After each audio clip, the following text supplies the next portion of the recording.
Hello everyone, कैसे हैं आप सभी। बहुत बहुत स्वागत है आप सभी का। आज का वीडियो आपके लिए बहुत ज़्यादा इंपॉर्टेंट होने वाला है क्योंकि आज मैं आपको पढ़ाने वाला हूँ वर्ड फॉर्मेशन। वर्ड फॉर्मेशन क्या होता है, किस टाइप के इसके क्वेश्चन आते हैं, क्योंकि काफ़ी सारे स्टूडेंट्स को कन्फ्यूज़न है कि सर ये वर्ड फॉर्मेशन होता क्या है। देखिए, वर्ड फॉर्मेशन बहुत आसान है। इसमें आपको नाउन, एडजेक्टिव, एडवर्ब और वर्ब को फॉर्म करना होता है। आपको हो सकता है चार ऑप्शन दिए जाएं और उन चार ऑप्शन में से ये पूछा जाए कि बताइए इसमें नाउन कौन सा है, बताइए इसमें एडजेक्टिव कौन सा है, वर्ब कौन सी है या एडवर्ब कौन सी है। तो ये कहलाता है आपका वर्ड फॉर्मेशन। तो इसके लिए मैं आपको एक ट्रिक बताऊंगा और इसके अलावा हम इसमें काफ़ी सारे ऐसे वर्ड हैं जो कि हमको याद रखने पड़ेंगे, तो वो भी हम बाद में डिस्कस करेंगे। अभी तो आप इसका एक फॉर्म देखिए किस तरीके से हम बनाते हैं। जैसे मैंने यहाँ पे मान लीजिए कि सबसे पहले हम एक वर्ड ले लेते हैं और वो वर्ड क्या है, ब्यूटी। सबसे पहले हमें ये कैसे पता चलेगा कि ये जो ब्यूटी है ये नाउन है, एडजेक्टिव है, एडवर्ब है या फिर वर्ब है। तो पहले मैं आपको थोड़ा सा ये बताता हूँ, है ना। जैसे मैंने कोई भी वर्ड यहाँ पे लिख दिया, जैसे मैंने यहाँ पे लिख दिया, मान लीजिए कि एक सेकेंड, मैंने यहाँ पे लिख दिया कौन सा वर्ड लिखे अपन, ऑनेस्ट। ठीक है। एक मैंने यहाँ पे लिख दिया रिस्पॉन्सिबिलिटी। अब मान लीजिए आपसे डायरेक्ट पूछ लिया कि ये रिस्पॉन्सिबिलिटी क्या है, चार ऑप्शन दे दिए, नाउन है, वर्ब है, एडजेक्टिव है, एडवर्ब है, तो आप कैसे पहचानेंगे। तो देखो, ऐसी ट्रिक बताऊंगा जो आपने आज तक जिंदगी में नहीं देखी होगी और ना ही कोई आपको बता सकता है। ठीक है। तो वो ट्रिक ये है कि सबसे पहले आप ये देखिए कि अगर आपको चार ऑप्शन दिए हैं, है ना, और आपको ये पहचानना है कि भैया उन चारों में से नाउन कौन सा है, तो नाउन पहचानने की एक ट्रिक है। सबसे पहले तो देखिए नाउन होता क्या है। जैसे मान लीजिए कि मेरे हाथ में ये पेन है, तो ये पेन जो है ना ये एक नाउन है। समझ गए। ये अपने आप में कुछ है। जैसे कि मेरे पास एक लैपटॉप है, तो ये अपने आप में एक नाउन है। तो नाउन, जैसे फादर, फादर एक वर्ड है ना, तो फादर एक नाउन है। तो नाउन के लिए जनरली हम लगाते हैं, अपन उस पर अधिकार बता सकते हैं, तो हम लगाते हैं माय। जैसे कि my pen, my laptop, my father, my GF, my grandfather. ठीक है। तो यहाँ पर आप जैसे ही माय लगाएंगे तो आपको ये पता चल जाएगा कि वो जो गिवन वर्ड है वो क्या है। तो जैसे मैंने यहाँ पे देखा माय ब्यूटी, ठीक है, माय ब्यूटी, हाँ ठीक है, तो ये आपका नाउन हो गया। समझ गए। अब आपको कोई वर्ड दे दिया जैसे ऑनेस्ट और बोल दिया कि इसका एडजेक्ट, सॉरी, ये आपको एक वर्ड दे दिया, ये एडजेक्टिव है ना, आपको बोल दिया इसका नाउन बनाओ, तो इस तरीके से आप नाउन भी बना सकते हो। कैसे, ऑनेस्ट, ऑनेस्ट, तो माय ऑनेस्ट, माय ऑनेस्टी, हाँ यार माय ऑनेस्टी, इसका मतलब कि यहाँ पर ये जो ऑनेस्टी होगा आपका, ये आपका नाउन होगा। बात समझ में आ रही है। अब यहाँ पर ये चेक करो कि जो रिस्पॉन्सिबिलिटी लिखा है ये नाउन है कि नहीं है। तो अभी चेक करते हैं सर, माय रिस्पॉन्सिबिलिटी, हाँ यार नाउन तो है। माय रिस्पॉन्सिबिलिटी जम रहा है।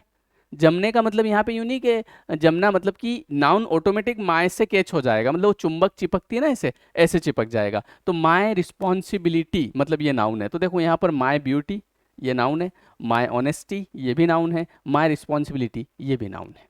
समझ गए। अब यहाँ पर एडजेक्टिव की बात करें तो एडजेक्टिव का एक बढ़िया तरीका बताता हूँ आपको, और वो तरीका है आई एम।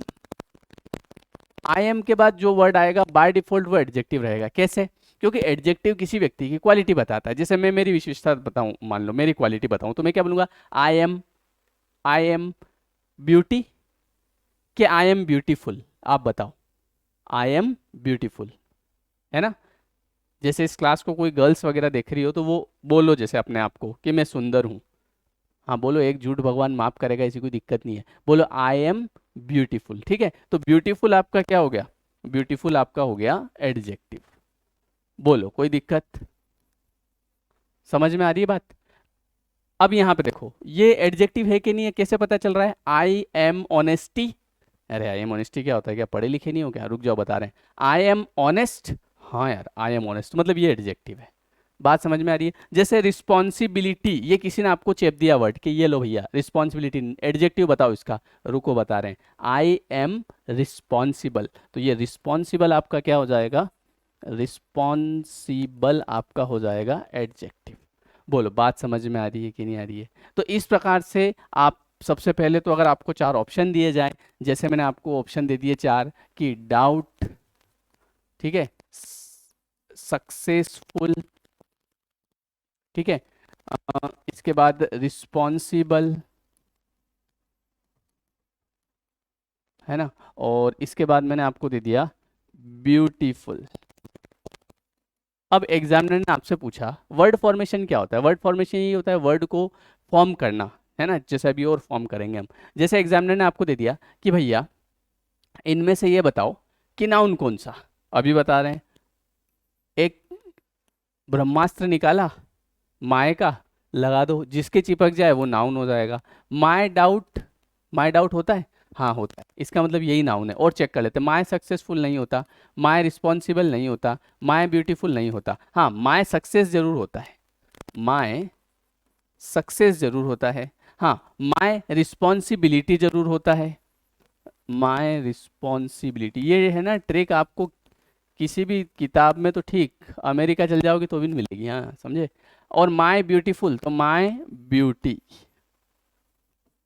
बोलो समझ में आया? तो ये आपने आपने खुद ने वर्ड फॉर्म फॉर्म कर दिए ना अपने आप, ऑटोमेटिक, आपको कुछ याद भी नहीं था, लेकिन आपने गणित लगाया, सक्सेसफुल, आई एम सक्सेसफुल, ये एडजेक्टिव है, इसको नाउन बनाना है, तो माय, माय के बाद आपने कहा सक्सेस, सक्सेस आपका नाउन हो गया। आपने कहा रिस्पॉन्सिबल, तो रिस्पॉन्सिबल आपका एडजेक्टिव है, माय रिस्पॉन्सिबिलिटी, रिस्पॉन्सिबिलिटी आपका नाउन बन गया। फिर आपने यहाँ पे कहा माय ब्यूटी, ब्यूटी मतलब beautiful, I am beautiful adjective है, आई एम से एडजेक्टिव, ठीक है, और ब्यूटी आपका क्या हो गया? नाउन। तो ये आपने क्या कर दिया भैया? वर्ड को फॉर्म कर दिए, इसी को बोला जाता है वर्ड फॉर्मेशन। अब आगे थोड़ी सी गाड़ी बढ़ाते हैं, यहाँ पे हमने लिखा ब्यूटीफुल। अब एडवर्ब, एडवर्ब क्या होता है? एडवर्ब किसी वर्ब की विशेषता बताता है ना, किसी एडजेक्टिव की भी बताता है। तो यहाँ पे हमने लिख दिया ब्यूटीफुल। अब इसमें वर्ड में जनरली हम एल वाई लगा के इसका एडवर्ब बनाते हैं, तो ब्यूटीफुल के पीछे मैंने क्या लगा दिया? ब्यूटीफुली, ये हो गया आपका एडवर्ब। अब इसकी वर्ब, जिसकी भी वर्ब होगी वो आपको याद रखनी पड़ेगी, है ना। मैं यहाँ पे आपको एक तरीका बता रहा हूँ कैसे करना है ना। वर्ड फॉर्मेशन होता है क्या, इसको समझो, इसको अभी अपन पूरा डिटेल में पढ़ेंगे। अब यहाँ पर देखो वर्ब इसकी याद रखनी पड़ेगी, तो इसकी जो वर्ब होगी वो होगी आपकी ब्यूटीफाई, ये याद रखना पड़ेगा आपको, ये वर्ब है इसकी ब्यूटीफाई, है ना। ऑनेस्टी, ऑनेस्ट और ऑनेस्टली, ऑनेस्ट के आगे मैंने क्या लगा दिया? एल वाई, जैसे मैंने ब्यूटीफुल के आगे एल वाई लगाया था, एडवर्ब बन गया था, वैसे मैंने यहाँ पे ऑनेस्टली, ठीक है। और अब इसकी जो वर्ब होती है वो आप ऐसे लगा सकते हो कि be honest, be plus adjective. अगर आपको वर्ब इस किसी की वर्ब नहीं होती है तो फिर हम उसकी वर्ब ऐसे बनाते हैं बी या मेक से, बी ऑनेस्ट, मेक ऑनेस्ट, ऐसे, ठीक है। एक सेकेंड, ज्यादा उधर लिख दिया मैंने, दिख रहा है? चलो, इसके बाद रिस्पॉन्सिबल, रिस्पॉन्सिबिलिटी। अब इसका देखिए, इसका एडवर्ब जो है, अब यहाँ पर वर्ब इसका बन जाएगा बी से, be responsible, be plus adjective, है ना, बी रिस्पॉन्सिबल, ये आपका क्या बन गया? ये आपका बन गया इसका वर्ब। और रिस्पॉन्सिबल का रिस्पॉन्सिबिलिटी तो वैसे भी नाउन होता है, तो इसका एडवर्ब यहाँ पे बनता नहीं है ना, क्योंकि ये किसी वर्ब की विशेषता नहीं बता सकता, ये किसी व्यक्ति की विशेषता जरूर बताता है, ठीक है। तो इसलिए ये कहलाता है, जो किसी व्यक्ति की विशेषता बताता है वो एडजेक्टिव कहलाता है। जैसे और बताते हैं आपको, मान लीजिए कि आपके पास में जैसे आ गया, एक मिनट, जैसे आपके पास में आया एक वर्ड आया success, S S U double C E double S. सबसे पहले तो मुझे बताओ कि ये है क्या, क्या पहचान कर सकते हो इसकी? रुको सर कर रहे हैं। माय सक्सेस, ये नाउन है, ठीक है, ये नाउन है। अच्छा, क्या आप इसकी इसका आप एडजेक्टिव बना सकते हैं? हाँ सर बना सकते हैं। कैसे? आई एम सक्सेसफुल, तो ये आपका हो गया एडजेक्टिव। बोलो बात समझ में आ गई? ये क्या हो गया इसका? ये आपका एडजेक्टिव हो गया सक्सेसफुल। इसके बाद आते हैं एडवर्ब पे। तो एडवर्ब आप इसकी क्या बनाएंगे? एडवर्ब आप इसकी बनाएंगे सक्सेसफुल के बाद लगा दो एल वाई, तो successfully, S U double C E double S F U double L Y.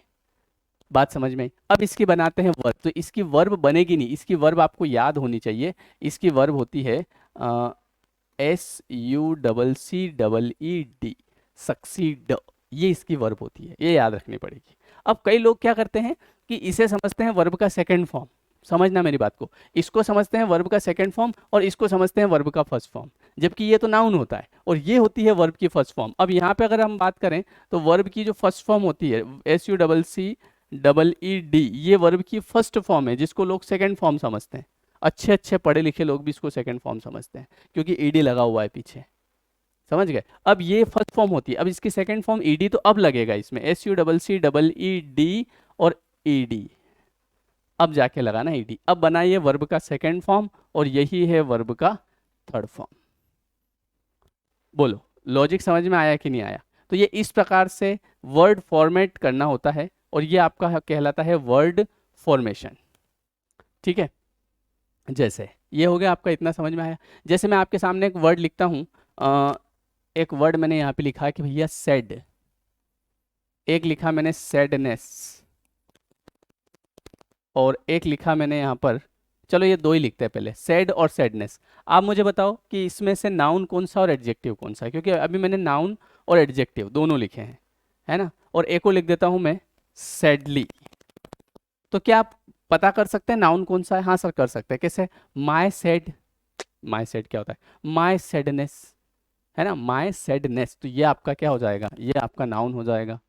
और आई एम सैड, ये आपका एडजेक्टिव हो जाएगा। और सैड के पीछे आपने LY लगा दिया, ये आपका एडवर्ब हो जाएगा। और इसकी वर्ब जो आज तक आपने सुनी नहीं होगी वो आपको याद रखनी पड़ेगी, वो होती है सैडन, SADDEN, ये इसकी वर्ब होती है, ये याद रखनी पड़ेगी आपको।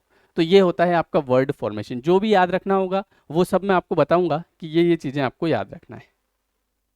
बोलो बात समझ में आ गई? ठीक है। तो यहाँ पर आप एक और चीज नोट करिए, जैसे आपने यहाँ पर देखा कि भैया ब्यूटी, तो ब्यूटी का मतलब क्या होता है? ब्यूटी का मतलब होता है सुंदरता। अब सुंदरता अपने आप में कुछ है, जैसे कोई महिला सुंदरता नहीं है, कोई महिला क्या है? सुंदर है। तो महिला की विशेषता कौन बताएगा? एडजेक्टिव बताएगा। इसीलिए तो हम बोलते हैं you are beautiful, I am beautiful. ऐसा कभी नहीं बोलते हैं आई एम ब्यूटी, अरे मैं ब्यूटी थोड़ी हूँ। ब्यूटी तो अपने आप में कुछ है जो कि एक नाउन है ना। और जिस व्यक्ति के बारे में हम बात करेंगे उसे हम कहेंगे ब्यूटीफुल। और अगर कोई काम किया जाएगा बड़ी ही सुंदरता से, हम कहेंगे ब्यूटीफुली। जैसे कि ये रूम कैसा डेकोरेट किया मैंने, तो क्या कहूँगे? जैसे किसी ने बोला कि ये जो रूम है इसको मैंने कैसा डेकोरेट किया, तो आप बोलेंगे कि ब्यूटीफुली। ब्यूटीफुल मत बोल देना, क्योंकि रूम को डेकोरेट करने की बात हो रही है। डेकोरेट करना एक वर्ब है, वर्ब की विशेषता कौन बताता है? एडवर्ब। बोलो बात समझ में आई? तो ये होता है, इसी को हम क्या बोलते हैं? इसी को हम बोलते हैं वर्ड फॉर्मेशन। जैसे कि और बात करते हैं, यहाँ पे मैंने एक वर्ड लिया आपके लिए, और ये वर्ड मैंने यहाँ पे लिया डाउट। अब ये डाउट क्या है? आई एम डाउट, एडजेक्टिव तो नहीं है। माई डाउट, हाँ नाउन जरूर है। तो ये डाउट आपका क्या हो गया भैया? ये नाउन हो गया। और डाउटफुल, डाउटफुल क्या हो गया? डाउटफुल आपका एडजेक्टिव हो गया, आई एम डाउटफुल। और डाउटफुली आपका क्या हो गया? डाउटफुली आपका जो है ये आपका एडवर्ब हो गया। ये देखो कितना आसान है, मतलब तरीका एक, माय मतलब नाउन। अच्छा क्या सर माय का ही ठेका है क्या? माय ही लगाना है? ऐसा नहीं है, माय लगा सकते हो, यहाँ पे कोई लगाना नहीं है, यहाँ पे तो पहचानना है। माय से पहचानो, यूअर से पहचानो। जैसे किसी ने बोला माय ऑनेस्टी, तो मैं ये भी तो बोलता हूँ your honesty, his honesty, her honesty. समझ में आ गई बात? तो ये होता है, इस प्रकार से हम वर्ड को क्या करते हैं? फॉर्म करते हैं। इसी को क्या बोला जाता है? इसी को बोला जाता है वर्ड फॉर्मेशन। बोलो बात समझ में आ रही कि नहीं आ रही? जैसे एक और वर्ड हम लेते हैं, जैसे एक वर्ड हमने यहाँ पे लिया CREAT, क्रिएट। अब ये क्रिएट क्या है? माय क्रिएट, सुना कभी आपने माय क्रिएट? नहीं सुना ना। माय क्रिएशन, तो क्रिएट तो हो गया आपका भैया वर्ब, और माय क्रिएशन ये हो गया आपका नाउन। और आई एम, हाँ बोलो बोलो सब पता, आई एम क्रिएटिव, तो ये हो गया आपका एडवर्ब, एडजेक्टिव। और किसी भी काम को कोई भी आदमी कैसे करेगा? क्रिएटिवली, तो क्रिएटिवली आपका CREATIVELY, क्रिएटिवली। क्रिएटिवली करेगा मतलब वो कैसा करेगा उसको? वो उसको करेगा बहुत ही क्रिएटिवनेस के साथ। तो यहाँ पर क्रिएशन या फिर क्रिएटिव तो आपका ये वर्ब हो गया, ये नाउन हो गया, ये आपका क्या हो गया, एडजेक्टिव, है ना। और क्रिएशन, हाँ ठीक है, और क्रिएटिवनेस भी हो सकता है, क्रिएटिवनेस ये भी आपका नाउन हो सकता है। नाउन लग, ये जो होता है नेस लग के नाउन बनाते हैं हम। बात समझ में आ रही है। तो ये होता है आपका वर्ड फॉर्मेशन। अब ये तो मैंने आपको ऐसे डेमो बताया, मतलब समझ गए, ये तो मैंने एक तरीका बताया कि किस तरीके से हम बनाते हैं। अब हमें क्या करना है, काफ़ी सारे वर्ड लेने हैं, और कई बार ऐसा होता है कि वर्ब हमको याद रखनी पड़ेगी। ठीक है, मतलब कई बार हमको वर्ब ऐसे याद रखनी पड़ेगी, जैसे यहाँ पे हमने बहुत सारी जगह देखा ये वर्ब याद रखनी पड़ी, ब्यूटीफाई, है ना। ऐसे तो हम क्या करेंगे कि ये तो मैंने आपको एक तरीका बताया कि भैया वर्ड फॉर्मेशन होता क्या है। अब हम इसको पूरा पढ़ेंगे, अच्छे से डिटेल में पढ़ेंगे, और इसमें काफ़ी सारे वर्ड जो हैं वो हम इसमें डिस्कस करेंगे। ठीक है, ये वीडियो चूँकि यूट्यूब पे आपका जाएगा, तो आपको मैं बता दूं कि जो वर्ग 2 की तैयारी कर रहे हैं उनके लिए देखिए शानदार कोर्स चल रहा है लेयर 3 एजुकेशन के ऐप पर। तो आप बिल्कुल ये पूरा इसके आगे का जो पार्ट है आपको वो पूरा कोर्स के अंदर मिलेगा। ठीक है, तो ये आप बिना सोचे समझे ये कोर्स देखिए, 2 कोर्स आपके लिए बना रखे हैं। एक ऐसा कोर्स है जिसमें सभी विषय रहेंगे और अभी इस पे ऑफर चल रहा है, 1099 में मिल रहा है ये आपको। और एक है जिसमें केवल इंग्लिश है, केवल इंग्लिश मतलब English grammar, pedagogy, literature, vocabulary सारा कुछ आएगा। और इसमें आपके अदर सब्जेक्ट जो है, मतलब कुल मिला के इसमें 150 नंबर का कवर है, और इसमें आपके 125 नंबर की इंग्लिश कवर है। जैसा भी आप चाहें ले सकते हैं। आप खुद समझदार हैं कि इतने कम में आप, हमारे कोर्स का प्राइस बहुत कम रहता है, 1000 रुपये 800 रुपये में कोई भी आपको ग्रामर, लिटरेचर, पेडागोगी, है ना, वोकेबलरी इतना नहीं करवाएगा। हमारा कोर्स प्राइस कम इसलिए रहता है ताकि जो भी व्यक्ति पढ़ना चाहे वो पढ़ सके। और ये जो कोर्स है ये अभी आपके प्री में तो काम आएगा ही आएगा, आगे मेंस में भी आपका सिलेबस चेंज नहीं होगा, केवल क्वेश्चन चेंज होंगे, तो उसमें भी आपको काफ़ी हेल्प करेगा ये, है ना। मतलब मैं आपको जो इसमें पढ़ा रहा हूँ ना वो मेंस के लेवल से ही पढ़ा रहा हूँ, ताकि आपके आगे भी तैयार हो जाए। तो इसलिए ये मत सोचना है कि अब क्या करेंगे लेके, क्योंकि देखिए समय वक्त की बात है। बाद में अगर एग्ज़ाम आपकी हो गई और फिर आप कहेंगे कि सर 5000 ले लो और हमको फिर से परीक्षा दिलवा दो, वो नहीं होगा, है ना। लेकिन अभी समय है, तो इसलिए पूरा कोर्स बेसिक से पढ़ें। इसमें मैं आपको बता दूं सारी चीज़ें आपको इस तरीके से, आपको जैसे ये कोर्स मिलेगा तो सारे आपके देखिए फोल्डर बने हुए हैं, है ना। ये देखिए यहाँ पे आपका ये फोल्डर बना हुआ है, इसमें आप जाएंगे, थोड़ा सा लोड होने में टाइम हो रहा है, आ जाएगा, आ गया। तो ये देखिए, ये यहाँ पे आपके ग्रामर के 106 वीडियो, रीडिंग कॉम्प्रिहेंशन जिसमें figure of speech, forms of poetry, 15 line poems, ये पूरा इसके अंदर आएगा, है ना। और साथ में क्या होगा कि हर चैप्टर के साथ आपको पीडीएफ भी मिलेगी इसमें, है ना। जैसे ये इंटरप्रेट, टेबुलर, पूरा सिस्टमेटिक करवा रखा है, figure of speech, 15 line poems, है ना, सारी चीज़ें लाइन से, ये 15 लाइन पोएम्स, फिर इसकी सेटायर, हर एक की पीडीएफ भी साथ में मिलेगी ताकि आपकी पढ़ाई शानदार होती रहे। ठीक है, तो ये पूरा आपने देखा अभी, तो इस तरीके से रहेगा। फीस बहुत कम है ना, ऐसा नहीं है कि बहुत ज़्यादा है, तो आप आराम से ले सकते हैं। ये देखिए यहाँ पे आपको रीडिंग कॉम्प्रिहेंशन के बाद राइटिंग सेक्शन जिसमें लेटर, इसी ऐसे report writing, English pedagogy, vocabulary, और ये सारे प्रैक्टिस सेट, तो ये सारे इस तरीके से दे रखे हैं। ठीक है, तो आप लेयर 3 एजुकेशन का ऐप डाउनलोड करें और उसमें आप स्टोर ऑप्शन में जाएं। स्टोर ऑप्शन में आपको ये कोर्स मिलेगा, आप वहीं से बाय कर सकते हैं। ठीक है, इसके अलावा एक कंप्लीट इंग्लिश ग्रामर की बुक भी आप मंगवा सकते हैं, और वो बुक ग्रामर की रहेगी। ठीक है, जिसमें आपको पूरा ग्रामर मिलेगा, ये आपको हमेशा काम आएगा। और इसके लिए आप इस नंबर पर व्हाट्सअप कर सकते हैं, 9977651282। ठीक है, इस नंबर पर आप व्हाट्सअप कर सकते हैं ग्रामर बुक के लिए। और कोर्स आप ऐप पर जाकर खरीदें, बिल्कुल शानदार कोर्स है, और पूरा एक एक सिलेबस में जो जो भी है पूरा सिस्टमेटिक मिलेगा। ठीक है, समय वापस नहीं आएगा, ये बात ध्यान रखना, वक्त की बात है। अभी वक्त चला गया तो एग्ज़ाम पता चले फिर 2 साल बाद हो, 5 साल बाद हो, इसलिए अपने को इसी एग्ज़ाम में निकालना है। थैंक यू, मिलते हैं फिर नेक्स्ट वीडियो में। वीडियो कैसा लगा वर्ड फॉर्मेशन का कमेंट करके ज़रूर बताइएगा। Thank you so much.